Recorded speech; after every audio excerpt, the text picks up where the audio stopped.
प्रसाद यादव के 22 ठिकानों पर इनकम टैक्स डिपार्टमेंट की छापेमारी। दिल्ली, गुरुग्राम समेत कई शहरों में रेड।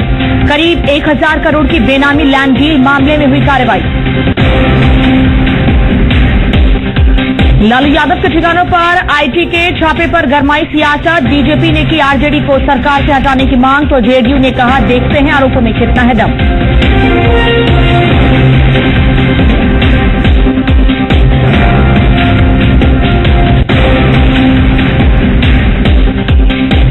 आरजेडी नेता रघुवंश प्रसाद सिंह ने केंद्र सरकार पर बोला हमला। कहा लालू को परेशान करने की है कोशिश।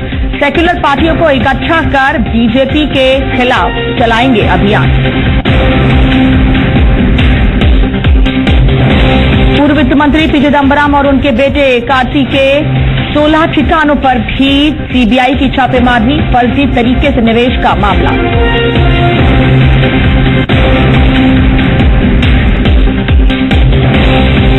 रघुवर कैबिनेट की आज अहम बैठक। कई फैसलों पर लग सकती है मुहर। विधायकों की वेतन वृद्धि पर भी आ सकता है फैसला।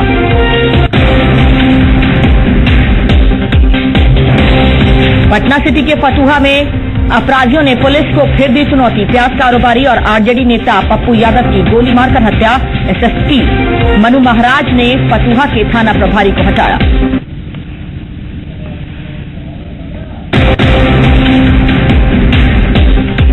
गया कपसिया गांव में पुल निर्माण में लगे 4 मजदूरों को नक्सलियों ने उठाया। 2 को छोड़ा, 2 अभी भी माओवादियों के चंगुल में।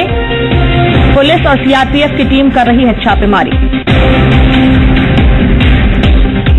गिरिडीह में दर्दनाक सड़क हादसा। ऑटो पिकअप की टक्कर में 5 लोगों की मौत, 3 लोग गंभीर रूप से घायल।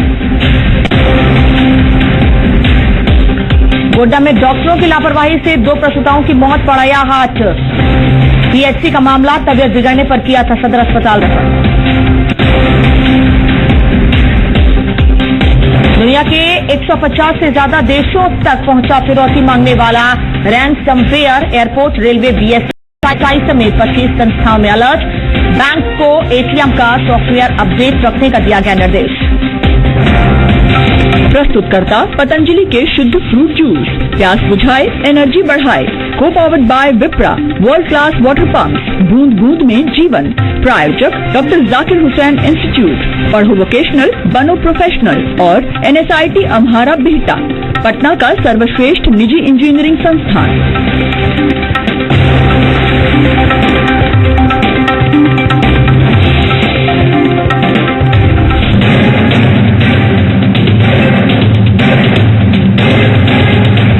भाजपा की पूरी साजिश है, योजना है।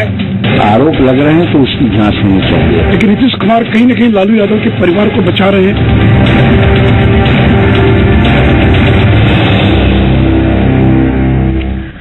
नमस्कार, स्वागत है आपका। मैं हूं अनामिका पांडे। आरजेडी अध्यक्ष लालू यादव की मुश्किलें एक बार फिर बढ़ गई हैं। कथित बेनामी संपत्ति मामले में आयकर विभाग ने लालू के 22 ठिकानों पर छापेमारी की है। दिल्ली के साथ गुरुग्राम के अलग अलग ठिकानों पर यह छापेमारी हुई है। इस छापेमारी में सांसद प्रेमचंद्र गुप्ता के बेटों के यहां भी इनकम टैक्स की छापेमारी की गई। दरअसल बीजेपी नेता सुशील मोदी लगातार लालू की अवैध संपत्ति को लेकर खुलासे करते रहे हैं और इस मामले में उन्होंने करीब 40 दस्तावेज पेश किए थे। पिछले कई दिनों से लगातार सुशील मोदी प्रेस कॉन्फ्रेंस करके लालू यादव और उनके परिवार पर बेनामी संपत्ति को लेकर आरोप लगाते आ रहे थे। हालांकि बीच बीच में लालू यादव भी प्रेस कॉन्फ्रेंस करके या आरजेडी भी प्रेस कॉन्फ्रेंस करके उनके आरोपों पर जवाब देता था। और अब जिस तरह से छापेमारी की कार्रवाई की गई है, देखना महत्वपूर्ण होगा, क्योंकि अभी तक इस पर कुछ खास रिएक्शन खासतौर पर लालू परिवार की ओर से निकलकर सामने नहीं आए हैं।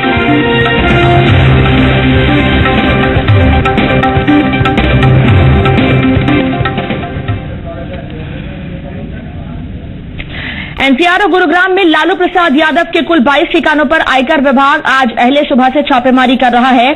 छापेमारी की खबर मिलते ही पटना के दानापुर स्थित लालू प्रसाद की उस जमीन के ठिकाने पर ताला लटक चुका है जहां लालू यादव गौशाला बनाए हुए थे। वहां का जायजा लेकर आए हैं जी मीडिया संवाददाता अमित कुमार।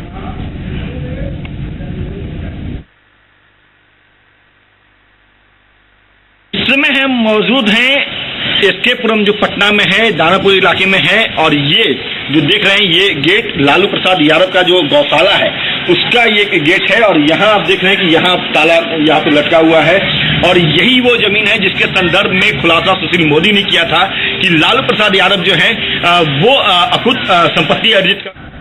और बीजेपी नेता सुशील कुमार मोदी इस वक्त प्रेस कॉन्फ्रेंस करना चाहिए, रुक करते हैं प्रेस कॉन्फ्रेंस का। भारतीय जनता पार्टी की ओर से लालू परिवार की संपत्ति के बारे में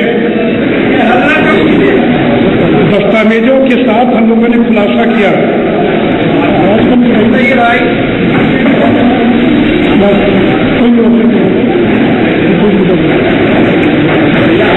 मित्रों, पिछले 40 दिनों से लगातार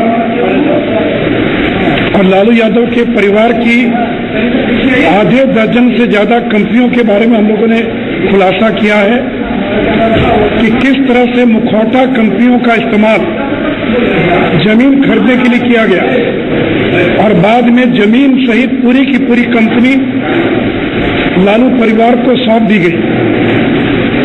मित्रों, प्रेमचंद गुप्ता, ओपी कात्याल, अशोक बंथिया, कांति सिंह, रघुनाथ झा 8,000 करोड़ के मनी लॉन्ड्रिंग मामले में जेल में बंद वीरेंद्र जैन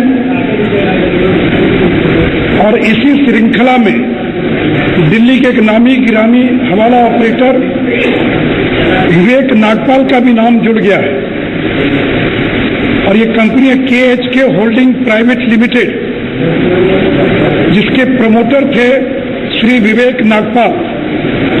और विवेक नागपाल जिस पर इसके पहले भी मनी लॉन्ड्रिंग हवाला का CBI ED के कई मामले चल रहे हैं और मिसा भारती ने 1998 में स्थापित इस कंपनी को मात्र 1 लाख रुपए में खरीद लिया और श्री विवेक नागपाल और उनकी पत्नी आरती नागपाल जो इस कंपनी की प्रमोटर थे, इन लोगों ने पूरी की पूरी कंपनी को दिल्ली की करोड़ों की जमीन के साथ लालू के परिवार को सौंप दिया। विवेक नागपाल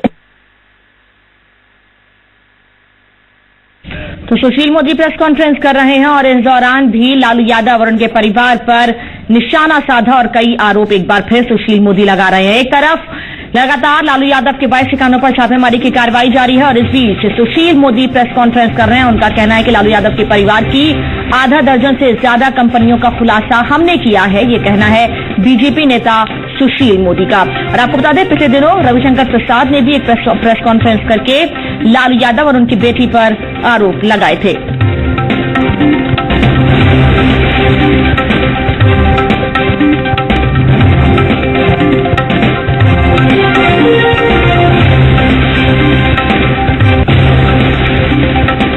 एक रेजिडेंशियल प्रॉपर्टी सैनिक फार्म दिल्ली में खरीदी। लालू जी कहते हैं कि ये खेत है और खेत को लोग और कह रहे कि फार्म हाउस।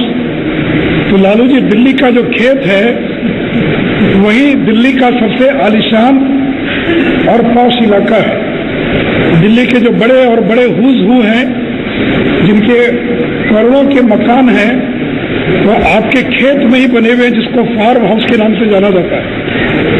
तो ये दिल्ली का जो सबसे महंगा इलाका सैनिक फार्म, वहां पर 42,33,000 की का एक मकान खरीदा जाता है और 1 साल के बाद सैनिक फार्म में 1,78,00,000 की जमीन खरीदी गई और कुल मिलाकर 2 बीघा 8 बिस्वा जमीन ये दिल्ली के सैनिक फार्म में और मकान सहित और जमीन को खरीदा गया। मित्रों, कंपनी के अनुसार 20 अक्टूबर 2010 को इस कंपनी को India bulls housing finance limited ने 23 करोड़ का लोन दिया। अब बैलेंस शीट को पढ़ने से ये समझ में नहीं आता है कि लोन कब वापस हुआ भी कि नहीं हुआ, ये पता नहीं है। लेकिन अक्टूबर 2014 में KHK होल्डिंग प्राइवेट लिमिटेड ने कि 42,33,000 की रेसिडेंशियल प्रॉपर्टी 1,78,00,000 की 2 बीघा 8 बिस्वा जमीन के मालिक लालू की बड़ी वारिस मिसा भारती होगी। मैंने 2014 में ये पूरी की पूरी कंपनी आरती नागपाल और विवेक नागपाल की इस कंपनी को टेक ओवर कर लिया मीसा भारती और श्री शैलेश कुमार ने। आज उस जमीन की कीमत लगभग 50 करोड़ से ज्यादा होगी।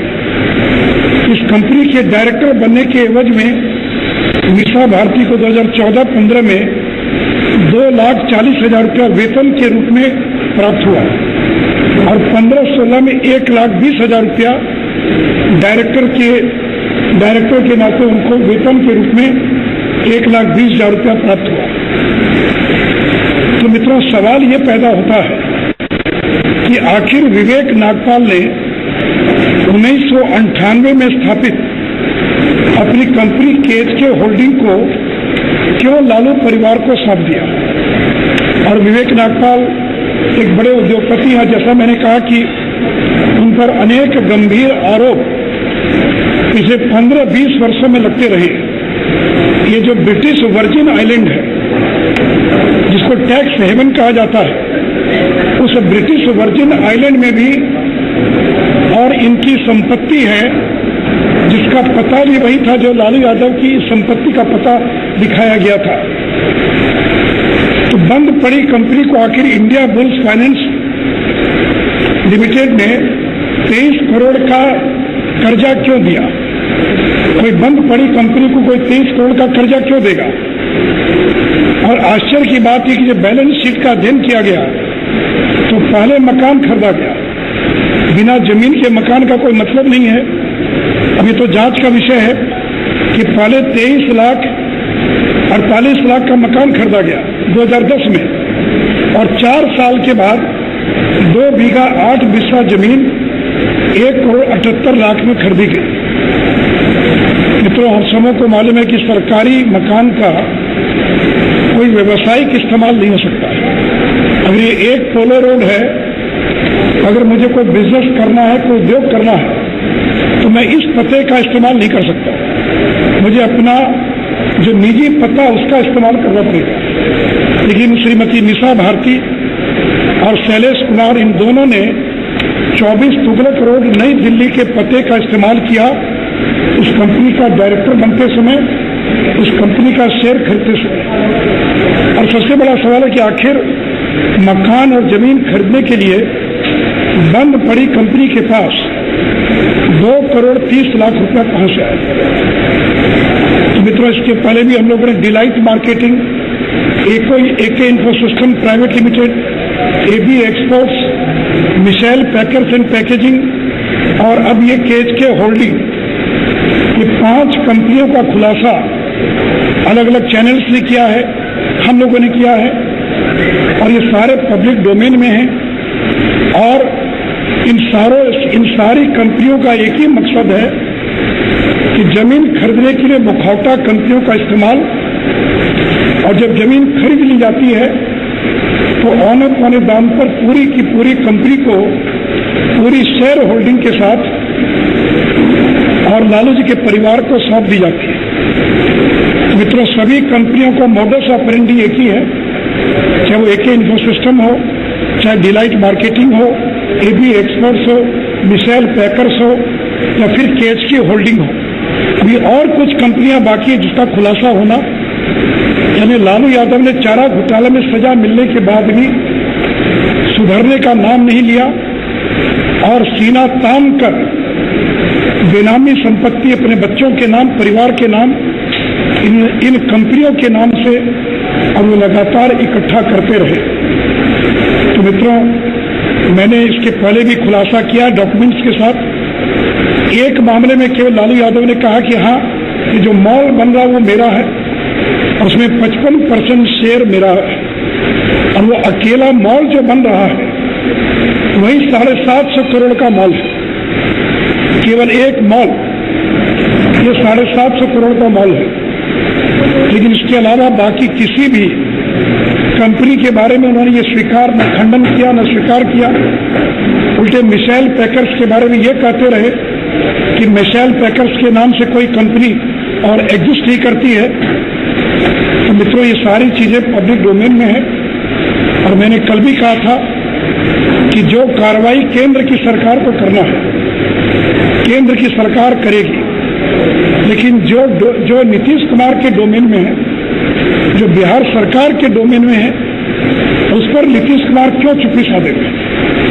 और से नीतीश कुमार के डोमेन में जो सारी चीजें हैं, उस पर बिहार सरकार को कार्रवाई करनी चाहिए।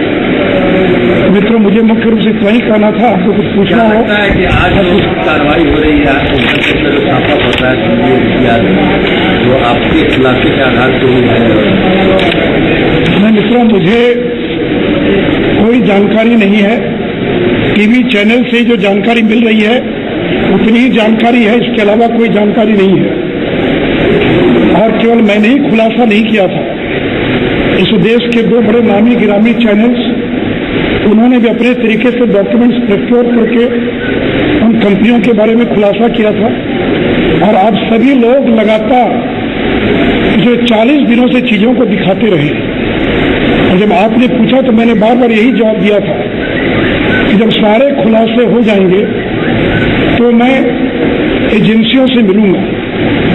और अभी तक मैंने 2 पत्र लिखा है नीतीश कुमार को, लेकिन एक भी पत्र पर नीतीश कुमार ने जवाब तक नहीं दिया। कार्रवाई करना तो दूर की बात।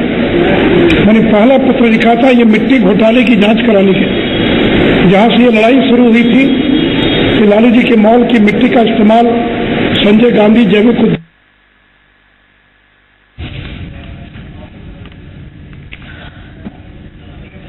तो सुशील मोदी की प्रेस कॉन्फ्रेंस को आज सुन रहे थे और इस प्रेस कॉन्फ्रेंस में सीधे तौर पर एक बार फिर लालू यादव और उनके परिवार पर निशाना साधा है सुशील मोदी ने। उन्होंने यहां तक कहा कि इन घोटालों को लेकर, इन आरोपों को लेकर उन्होंने मुख्यमंत्री नीतीश कुमार को पत्र भी लिखा, लेकिन मुख्यमंत्री की ओर से कोई जवाब नहीं आया। आपको बता दें कि इन आरोपों के बाद पिछले करीब 1 महीने से ऊपर का वक्त बीत चुका है। कई बार प्रेस कॉन्फ्रेंस करके सुशील मोदी लालू यादव और उनके परिवार पर आरोप लगाते रहे हैं और उस दौरान एक बार भी नीतीश कुमार की ओर से कोई बयान नहीं दिया गया था। कल पहली बार था जब नीतीश कुमार ने कहा कि कानून के हिसाब से इस पूरे मामले में कदम उठाया जाए। वो प्रदर्शित नहीं किया है, कहीं भी नहीं दिखाया है। और मैंने लिखा था पत्र में कि आप तेज प्रताप यादव से पूछताछ कीजिए क्यों छिपा लिया, और मैंने दस्तावेज के साथ, लेकिन अभी तक उसका न एक्नॉलेजमेंट आया है और न उसके आधार पर उन्होंने कोई और कार्रवाई की है। इसलिए अगर इनकम टैक्स कहाँ छापा मार रहा है ये भी मेरी पूरी जानकारी में नहीं है। टीवी पर जो छन कर समाचार आ रहे हैं, लेकिन सारे डॉक्यूमेंट्स पब्लिक डोमेन में थे, लोगों की जानकारी में थे, मीडिया ने उजागर किया, अखबारों ने छापा है।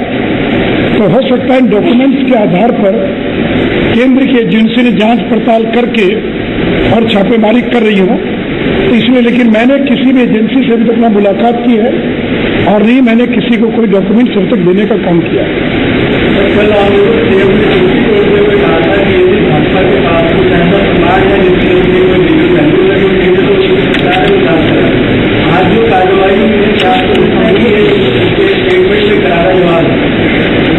नहीं, देखिए नीतीश जी तो 40 दिनों तक चुप्पी साधे रहे और कल भी जब चुप्पी तोड़े तो तेजस्वी और तेज प्रताप का बचाव करते हुए दिखाई पड़े। तो जो उनके डोमेन में था वो कार्रवाई क्यों नहीं किया?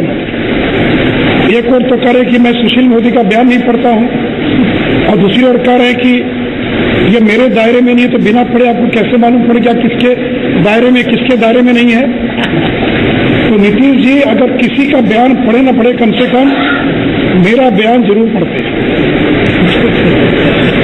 और 40 दिन तक बचाते रहे। और जब उनको लगा कि अब मामला बहुत सर पर से पानी निकल गया है, तो एक चलता फिरता बयान दे दिया कि प्रेस कॉन्फ्रेंस करने के बजाय कार्रवाई करें। तो मैंने तो कहा केंद्र की सरकार कार्रवाई करेगी, लेकिन नीतीश जी आपने क्या कार्रवाई की ये बिहार की जनता जानना चाहती है। और केवल यही 3 मामला नहीं, मिट्टी घोटाले का ही मामला नहीं है, औरंगाबाद की जमीन का ही मामला नहीं है, या फिर मॉल निर्माण जो अवैध तरीके से किया जा रहा है, क्योंकि वन विभाग की बिना अनुमति के 2 लाख वर्ग फुट से ज्यादा का कोई निर्माण का काम नहीं हो सकता, लेकिन 7,66,000 वर्ग फुट का 750 करोड़ का मॉल का निर्माण पिछले 1 साल से चल रहा है। और मेरे खुलासे के बाद उसने आवेदन दिया और मेरे खुलासे के बाद भी बिहार सरकार ने कोई कार्रवाई नहीं की, क्योंकि बड़े मंत्री वन विभाग के मंत्री हैं। तो नीतीश जहां आपको कार्रवाई करनी थी और आप बचाव करें अपने मंत्रियों का, कह रहे हैं कि इसका कोई लीगल सैंक्शन नहीं है, ये तो नैतिकता की बात कर रहे हैं। तो अगर कोई आपका मंत्री अनैतिक कार्य कर रहा है तो क्या आप उस पर कार्रवाई नहीं करेंगे? अगर कोई मंत्री अपनी संपत्ति को छिपा रहा तो फिर पब्लिक डोमेन में आ जाएगा, इसके अलावा आप कोई कार्रवाई नहीं करेंगे। तब इस तरह के दस्तावेज का लाभ क्या, इस तरह की घोषणा का फिर लाभ क्या है? और मित्रों, ये कंपनियों के मामले से जुड़ी जितनी जमीन की खरीद फरोख्त हुई है वो बिहार के अंदर हुई है। ये केंद्र की सरकार के साथ साथ, क्योंकि सारी जमीनें, अधिकांश जमीनें, 2 जमीनों को छोड़कर, ये मिशेल पैकर्स और केएफसी होल्डिंग की जमीन दिल्ली में है, उसमें नीतीश जी कह सकते कि मेरे दायरे के बाहर है। लेकिन बाकी सारे खुलासे जो हुए हैं वो जमीन की खरीद फरोख्त बिहार के अंदर हुई है, और ये पूरी तरह से बिहार सरकार के दायरे में आती है। लेकिन मुझे विश्वास है कि नीतीश कुमार कोई कार्रवाई नहीं करेंगे। उन्होंने तो उसी दिन समझौता कर लिया सिद्धांतों के साथ, नैतिकता के साथ, जिस दिन उन्होंने लालू यादव से हाथ मिला दिया। और 1.5 साल से जिस तरह से सरकार चला रहे, जो व्यक्ति मुख्यमंत्री बनने के लिए लालू यादव से हाथ मिला सकता है, तो आगे भी मुख्यमंत्री की गद्दी पर बने रहने के लिए वो लालू के परिवार का बचाव करता रहेगा। और मैंने पहले भी कहा था कि जब कार्रवाई होगी तो चिल्लाइएगा नहीं कि बदले की भावना से कार्रवाई होगी। मैं पिछड़ा हूं, दलित, तो इसलिए तंग किया जा रहा है। तो जब गरीबों का पैसा लूट रहे थे, उसमें गरीब पिछड़े दलित याद नहीं आया। और जब चारा घोटाले में फंसे तो कहते थे मुझे फंसा दिया मीडिया ने, कोर्ट ने, बाकी लोगों ने फंसा दिया। और फिर वही टेप आज फिर उनके द्वारा बजाया जा रहा है। मित्रों, आज देश का गरीब, दलित, पिछड़ा, दलित, महादलित आज लालू नीतीश के साथ नहीं बल्कि नरेंद्र मोदी के साथ खड़ा है। और नोटबंदी के बाद नरेंद्र मोदी ने ऐलान किया था कि जो काला धन के साथ साथ बेनामी संपत्ति पर हम कार्रवाई करेंगे। और शेल कंपनियों में पिछले 3 महीने से लगातार कार्रवाई हो रही है, जो मुखौटा कंपनियां हैं। तो जो शेल कंपनियां, जो बेनामी कंपनियों पर केंद्र की सरकार कार्रवाई कर रही है, मुझे लगता है कि उसी कड़ी में इन कंपनियों पर भी कार्रवाई हो रही है। इसे जवाब दें लालू यादव और नीतीश कुमार ने कल जो बयान दिया है कि केंद्र कार्रवाई करे, केंद्र ने कार्रवाई की है। अब बचाव में खड़े होते हुए जनता दल में दिखाई नहीं पड़ना चाहिए। और नहीं तो आज के बाद से शुरू हो जाएगा कि राष्ट्रपति का चुनाव है, 3 साल पूरा हो गया, चिदम्बरम और लालू के साथ एक साथ क्यों हो रहा है, ये सब तर्क दिए जाएंगे। तो सवाल मेरिट का, क्या जो आरोप लगे हैं उसमें मेरिट है कि नहीं है, उसमें दम है कि नहीं है, सत्य है कि नहीं है। और केंद्र की सरकार किसी को फंसाएगी नहीं, और जो भी तथ्य है उसके आधार पर कार्रवाई होगी। और उससे मैंने कहा कि मैंने पूरे टीवी चैनल को ठीक नहीं देखा है, कहाँ कहाँ कार्रवाई हो रही है। लेकिन टाइमिंग जो है वो काफी मिल रहा है। कल नीतीश कुमार ने बोला कि कानून अपना काम करेगा, आज दफा पड़ गया। मुझे नहीं मालूम, अब उनके संबंध दिल्ली में भी हैं। हो सकता है कि उनको मालूम हो कि इनकम टैक्स कार्रवाई करने जा रहा है, इसलिए कल उन्होंने कल ही बयान दे दिया। तो वो चाहते हैं, नीतीश कुमार यही चाहते हैं कि सांप भी मर जाए लाठी भी न टूटे। एक भोजपुरी में कहावत है, हिंदी में कहावत है कि सांप भी मर जाए लाठी भी न टूटे। तो कहेंगे मैंने तो कुछ नहीं किया, ये तो केंद्र की सरकार कर रही है। तो लाठी भी न टूटे तो सरकार भी बची रहे और लालू जी दंडवत हो जाए। हम तो इस घटना के बाद और लालू यादव दंडवत हो जाएंगे। उनको एक सरकार चाहिए बचाने के लिए। तो नीतीश कुमार से बेहतर व्यक्ति कौन होगा जो उनको मिल गया बचाने के लिए। तो जैसे बबुआ खिलाते हैं, बबुआ खिलाते हैं, जैसे उनके दोनों बेटों को खिला रहे और अपनी सरकार चला रहे हैं। लेकिन कल उन्होंने मान लिया कि बीजेपी बड़ी पार्टी है, प्रधानमंत्री उन्हीं को सकते हैं, वो अपने आप को छोटा मान लिया। हम चलिए इस सब विषय पर आगे बोलेंगे। आज ये घपला घोटाला इससे जुड़ा और कोई घंटे पहले मोदी ने बोला कार्रवाई होगी, तो आप 40 दिन से बोल रहे हैं, क्या मैंने तो कह दिया कि वो ये नहीं चाहते थे कि उनकी कलम से कार्रवाई हो। कोई दूसरे कार्रवाई कर दे तो कहेंगे मैं क्या करूं। अगर वो कार्रवाई करेंगे तो सरकार गिर जाएगी। और कह रहे हैं कि कोर्ट तभी बचा, कोर्ट जाने के लिए अभी कोर्ट का रास्ता बंद नहीं हुआ, इसलिए वो भी रास्ता जो बिहार सरकार से जुड़े मामले हैं, अभी मैं चिट्ठी लिखूंगा, समय दूंगा। अगर चिट्ठी लिखने और समय देने के बाद अगर कार्रवाई नहीं होगी तो और जो विकल्प होंगे उनको तलाशें। मैंने तो दे दिया समय। क्या आरोप आप ही बताइए, क्या आरोप आप ही बता दिए क्या आरोप? कौन सी मैंने जमीन लिखवा लिया, कौन से मैंने मकान लिखवा लिया, मैंने क्या कर लिया, आप ही बता दीजिए तो मैं उसका जवाब दे दूं।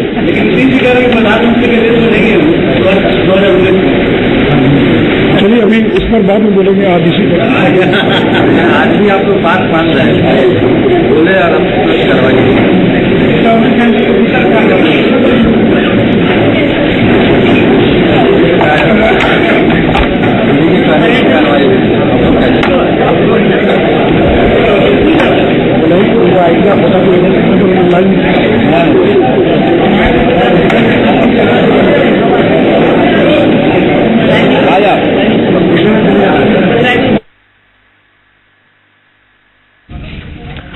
तो सुना आपने प्रेस कॉन्फ्रेंस में सुशील मोदी ने तमाम आरोप लगाए लालू यादव और उनके परिवार पर, और साथ ही साथ एक बार फिर अपनी पुरानी बात को दोहराते हुए सुशील मोदी ने कहा कि नीतीश कुमार चाहते हैं कमजोर लालू, और वो यही चाहते हैं कि सांप भी मर जाए और लाठी भी ना टूटे।